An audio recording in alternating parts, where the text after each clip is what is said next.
السلام علیکم ناظرین، یہ ملی وائس کا ڈیلی بلیٹن عالمی شب روز ہے۔ میں عبدالوہاب۔ عالم اسلام سے اہم خبروں سے قبل پیش ہے چند سرخیاں۔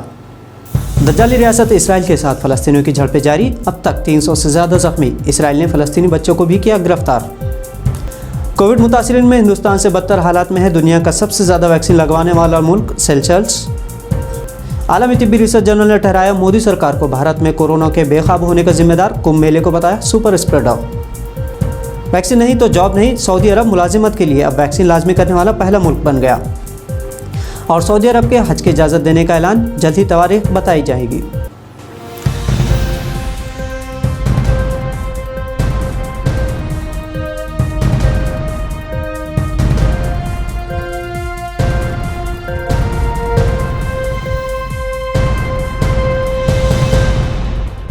اب خبر تفصیل سے۔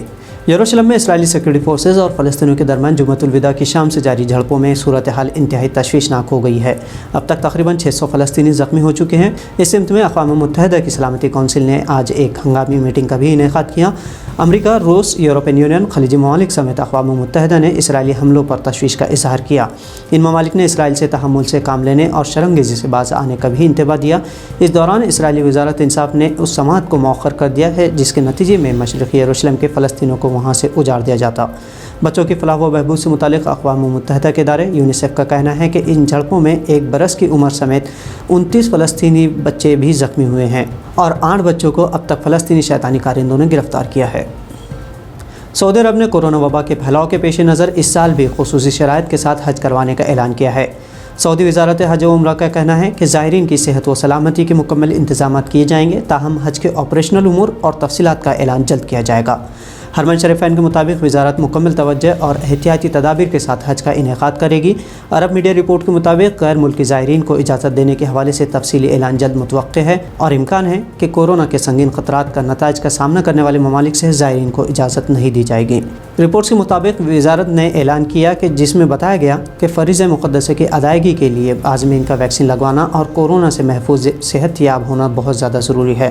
واضح رہے کہ گزشتہ برس کورونا کی صورتحال کی وجہ سے زمینی اور فضائی سرحدیں بند ہونے کی وجہ سے صرف 1000 مقامی عازمین ہی فریضہ حج ادا کر سکے تھے۔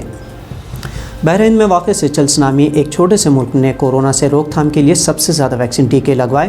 اس کے باوجود یہاں کیسوں کی تعداد میں تشویشناک حد تک اضافہ ہو رہا ہے۔ 1 لاکھ کی لگ بھگ آبادی والے اس چھوٹے سے ملک میں سب سے زیادہ تیزی سے ٹیکے اس اعتماد پر لگوائے گئے کہ شہریان کورونا سے متاثر نہیں ہوں گے، لیکن کورونا کیسز تھمنے کا نام نہیں لے رہے ہیں۔ فی الحال آبادی کے اعتبار سے یہ ملک بھارت سے بھی زیادہ متاثر ہوا ہے۔ سیچلز نے معیشت کی بحالی کے لیے مارچ میں سیاحوں کے لیے سرحدیں دوبارہ کھولتے ہوئے متحدہ عرب امارات سے چین کی سائنو فارم ویکسین اور بھارت میں بنی کوویشیلڈ ویکسین استعمال کی۔ مکمل طور پر ویکسینیشن آبادی کا تناسب اسرائیل اور برطانیہ جیسے دیگر ویکسینیشن سے زیادہ ہے۔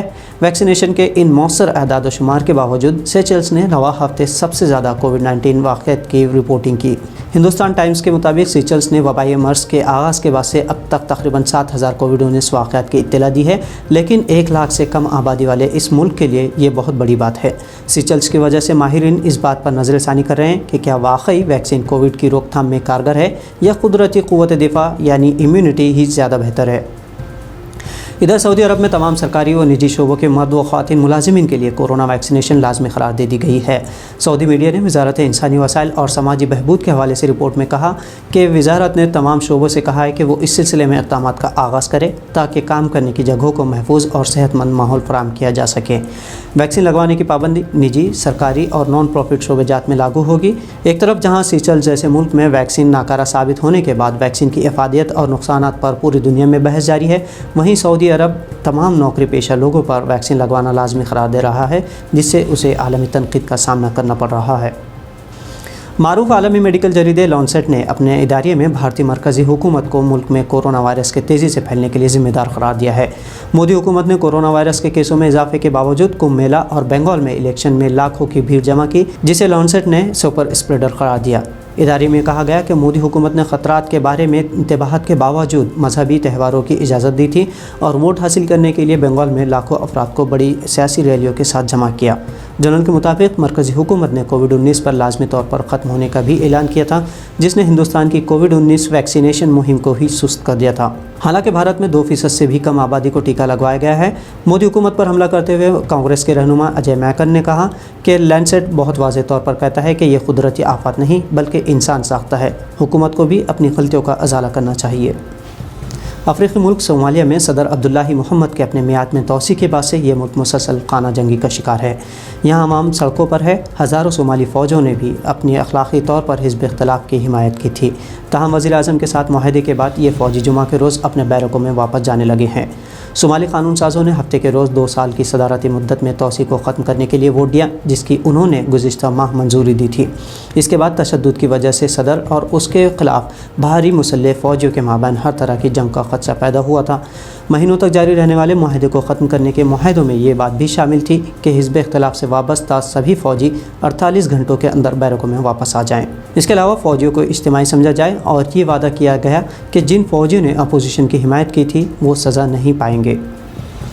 ناظرین، کیا کبھی آپ نے غور کیا ہے کہ جو کھجور ہم کا استعمال کرتے ہیں وہ کہاں سے آتی ہے؟ ماہ رمضان میں کھجور تو ہر گھر میں لازمی ہو جاتی ہے اور اب عید کے موقع پر اس کا استعمال اور بھی بڑھ جاتا ہے۔ قدرت کے بہترین نعمتوں میں سے ایک کھجور وٹامنز، منرلز اور فائبرز سے بھرپور ہوتی ہے جو اینٹی آکسیڈنٹس کے طور پر بھی کام کرتی ہے۔ کھجور میں فرکٹوز اور قدرتی شکر موجود ہونے سے یہ توانائی کا سرچشمہ ثابت ہوتی ہے، خاص طور پر دن بھر روزہ رکھنے کے بعد یہ جسم کو قوت بخشتی ہے۔ کھجور کے ویسے سینکڑوں اقسام ہیں، لیکن اس کی ساخت، سائز اور بناوٹ سے اس کے مختلف نام دیے گئے ہیں۔ مشرق وسطیٰ، شمالی افریقہ اور چند ایشیائی ممالک میں کھجور کی سب سے زیادہ کاشت ہوتی ہے۔ دنیا میں ہر سال اوسطاً 9 ملین میٹرک ٹن کھجور کی کاشت ہوتی ہے، جس میں مشرق وسطیٰ اور پڑوسی ممالک جیسے طویل گرمی والے ممالک میں سب سے زیادہ کھجور پیدا ہوتی ہے۔ کھجور کی کاشت کے اعتبار سے مصر دنیا کا سب سے بڑا ملک ہے، جو دنیا میں استعمال کیے جانے والے کھجوروں کی 18% کاشت کرتا ہے۔ اس کے بعد سعودی عرب میں کھجوروں کی عالمی کاشت کا 17% ہوتی ہے۔ ایران میں 15% عالمی مانگ کی پیداوار ہوتی ہے۔ ایک پختہ کھجور کے درخت پر فصل کے موسم میں 100 کلو گرام سے زیادہ کھجوریں اگتی ہیں، یعنی 10,000 سے زیادہ کھجوریں اگتی ہیں۔ سعودی عرب کے شہر مدینہ میں اگنے والی اجوا کھجور دنیا کی مہنگی ترین کھجور ہے، جس کا حدیث میں بھی ذکر کیا گیا ہے۔ تو ناظرین، ملی وائس کے عالمی شب روز بلیٹن میں آج اتنا ہی۔ مزید خبروں کے لیے ہمیں فیس بک، یوٹیوب پر بھی سبسکرائب اور فالو کرنا نہ بھولیں۔ عبدالوہاب کو اجازت دیجیے۔ اللہ حافظ۔